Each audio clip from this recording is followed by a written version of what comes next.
વિદ્યાર્થી મિત્રો, બનાસકાંઠા જિલ્લા શિક્ષણાધિકારી કચેરી દ્વારા પ્રેરિત ગણિત સફળતાનું પંચામૃત અંતર્ગત આજે આપણે વિભાગ એ માં પૂછાતા અગત્યના પ્રશ્નોની ચર્ચા કરીશું. પ્રકરણ 5 સમાંતર શ્રેણી. આમાં આ સૂત્રો બહુ અગત્યના છે, તે ધ્યાનમાં રાખવા. n નું પદ શોધવાનું સૂત્ર જે આપણને બધાને આવડે છે, an બરાબર a plus n minus 1 into d. પ્રથમ n પદનો સરવાળો શોધવાનું સૂત્ર 3% શોધી શકાય છે. sn બરાબર n by 2 2a plus n minus 1 into d કહી શકાય.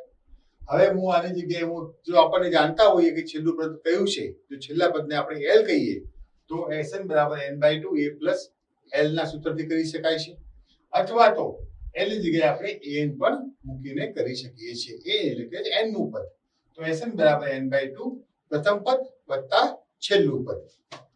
હવે બે પદ વચ્ચેનો તફાવત શોધવાનું સૂત્ર, તો તમારે m માઇનસ n, આ બે અલગ અલગ પદો છે, તો સીધું મૂકી દેવાનું m minus n into d. આ d એ તફાવત દર્શાવે છે, તો આ સૂત્રની મદદથી તમે સીધો તફાવત પણ શોધી શકો છો.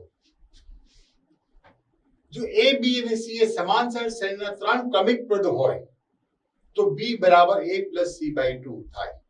એટલે કે આ ત્રણ જો ક્રમિક પદો હોય સમાંતર શ્રેણીના, તો જે મધ્યમ પદ આવ્યું એ પ્રથમ અને ત્રીજા પદનું સરેરાશ હશે. આના આધારિત ઘણા બધા પ્રશ્નો પૂછી શકાય છે એક્ઝામમાં. પ્રથમ n ઘન પૂર્ણાંકોનો સરવાળો, તો આપ સૂત્ર યાદ રાખવાનું n into n plus 1 by 2, બહુ અગત્યનું સૂત્ર છે. પ્રથમ n યુગ્મ સંખ્યાઓનો સરવાળો, તો n ઇન્ટુ n પ્લસ 1 થશે. અને પ્રથમ n અયુગ્મ સંખ્યાઓનો સરવાળો એટલે કે એકી સંખ્યાઓનો સરવાળો, તો સીધું મૂકી દેવાનું n નો વર્ગ. આ તમારું ત્રણ સૂત્રો યાદ રાખજો. આના આધારિત પણ પ્રશ્નો પરીક્ષામાં પૂછાય છે. થોડા એક દાખલા જોઈ લઈએ. જો 2k અને 26 એ સમાંતર શ્રેણીના ત્રણ ક્રમિક પદ હોય તો k બરાબર ખાલી જગ્યા.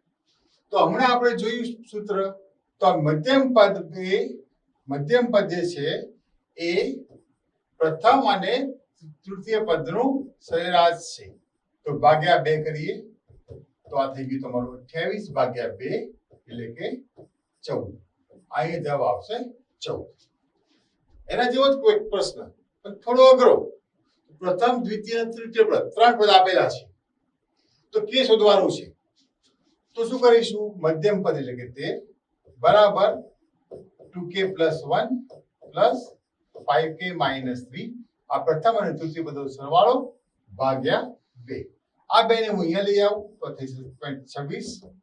2k પ્લસ 5k એટલે થાય 7k, અને 1 માઇનસ 3 એટલે થાય માઇનસ 2. તો આના પરથી આપણને મળશે 2 ને આ બાજુ લાવું તો 26 વત્તા 2 બરાબર 7k, એટલે કે 28 બરાબર 7k, તો 4 બરાબર જવાબ આવશે 4. એની કિંમત આવશે 4. a25 માઇનસ a13 બે પદોનો તફાવત આપેલો છે, તો અહીંયા શું કરીશું? આને m લઈએ, આને n લઈએ, તો આપણું ફોર્મ્યુલા તો કે m minus n into d.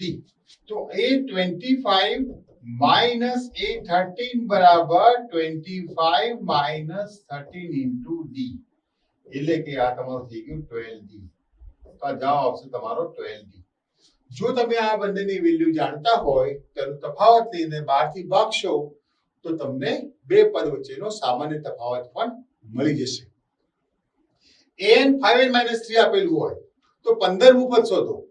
15મું પદ એટલે કે આ તમારી n ની વેલ્યુ આપેલી છે તમને, તો અહીંયા હું મૂકી દઈશ a 15, એની જગ્યાએ મૂકવાનું છે 15 ખાલી તમારે. 5 ગુણ્યા 15 માઇનસ 3 એટલે કે 75 માઇનસ 3 બરાબર 72, એટલે કે 72 તમારો જવાબ આવશે. પ્રકરણ 7 યામ ભૂમિતિ. અગત્યના સૂત્રો, અંતર સૂત્ર બે રીતે શોધી શકાય.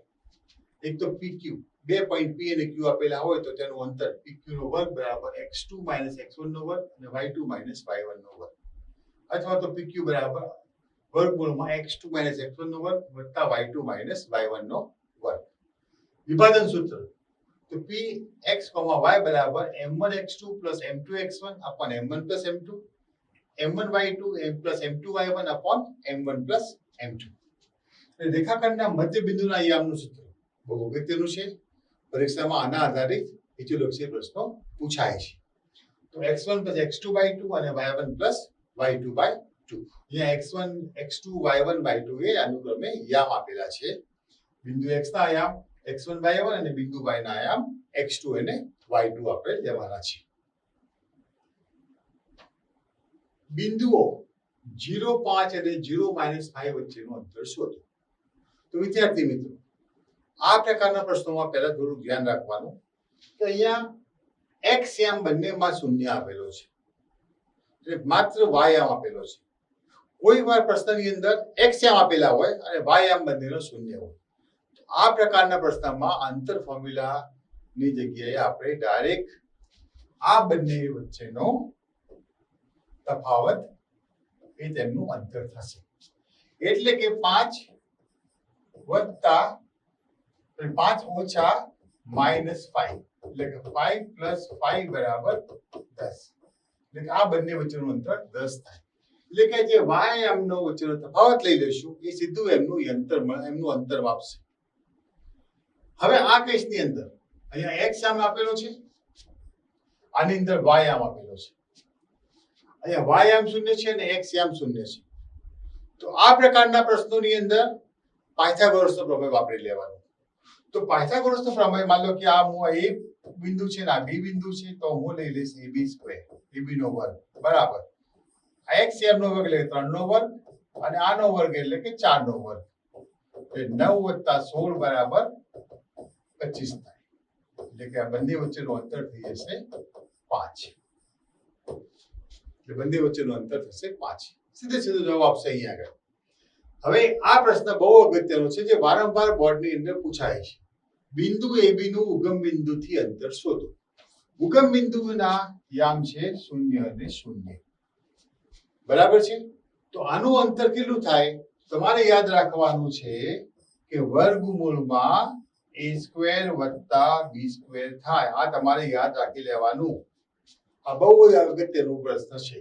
અહીંયા a અને b ની જગ્યાએ 3 ને 4 પણ આપેલા હોય, 5 અને 12 પણ આપેલા હોય, ગમે તે વેલ્યુ આપેલી હોય, એના આધારે તમારે અહીંયા મૂકી દેવાનું અને એ પ્રમાણે તમે જવાબ શોધી શકો છો. બિંદુ 3, 4 નું x અક્ષ અને y અક્ષથી અંતર શોધો. હવે x અક્ષ અને y અક્ષથી અંતર એટલે કે 3 અને 4 ક્યાં હોઈ શકે? તો આ 1, 2 અને 3 એટલે 3 અહીંયા હશે, 1, 2, 3 અને 4 એટલે અહીંયા હશે. આ પોઈન્ટ તમારું હોઈ શકે. તો 3, 4 નું x અક્ષથી અંતર શોધવાનું છે. તો આ તમારું છે x અક્ષ. તો x અક્ષથી અંતર આ થાય એટલે કે x અક્ષથી અંતર 4 થશે અને y અક્ષથી અંતર એનું 3 એકમ થશે. x અક્ષથી અંતર 4 એકમ અને y અક્ષથી અંતર 3 એકમ થશે. તો મિત્રો, આ પ્રકારના પ્રશ્નો હેતુલક્ષી પ્રશ્નો પ્રકરણ નંબર 7 માંથી પૂછાઈ શકે છે.